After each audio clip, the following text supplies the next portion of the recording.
2020년 9월 넷째 주 오늘은 지난 한 주간 호주에서 가장 이슈가 됐던 뉴스를 소개해드리도록 하겠습니다. MKL 시드니입니다.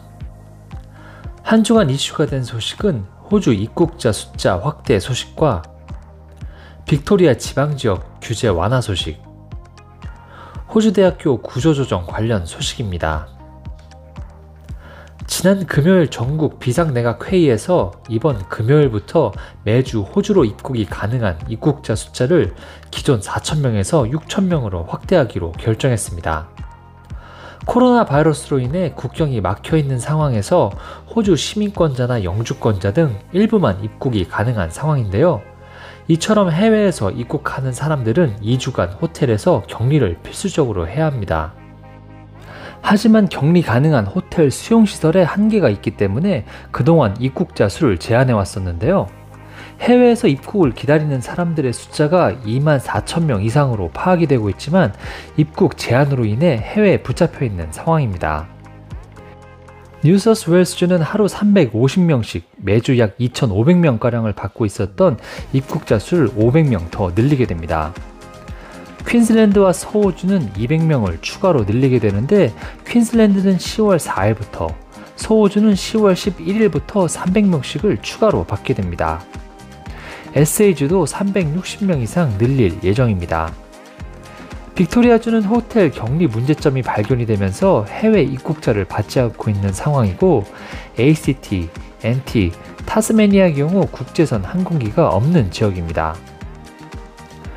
1월 빅토리아주의 1일 확진자 수가 14명을 기록하며 지난 6월 16일 이후 최저치를 기록했습니다.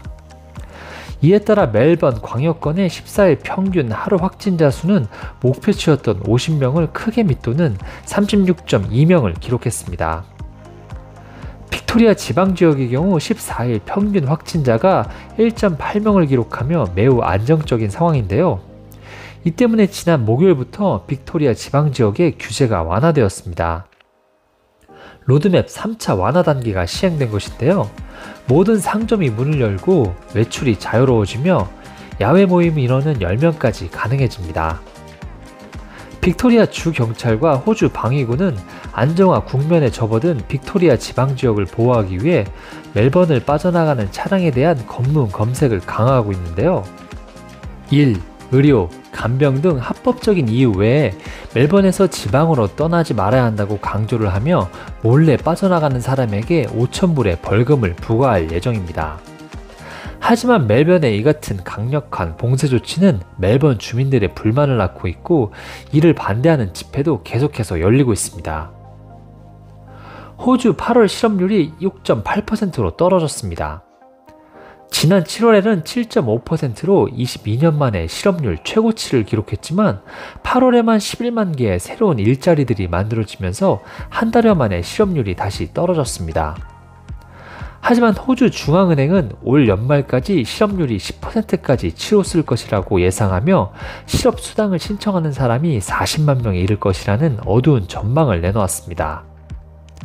이번 코로나 바이러스로 인해 가장 큰 타격을 입은 산업 중 하나는 교육산업인데요. 해외에서 유학생들의 유입이 막히며 호주 대학교들은 재정적으로 큰 타격을 입었습니다.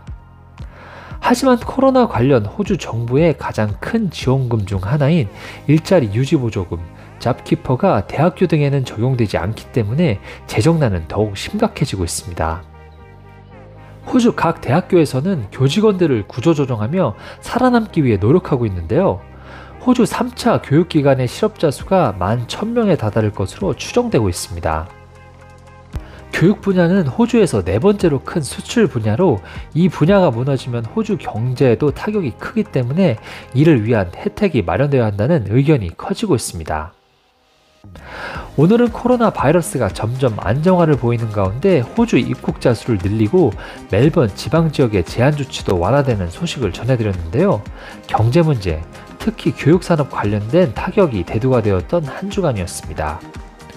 오늘 주간 호주 뉴스는 여기까지고 다음 주에 다시 찾아뵙겠습니다.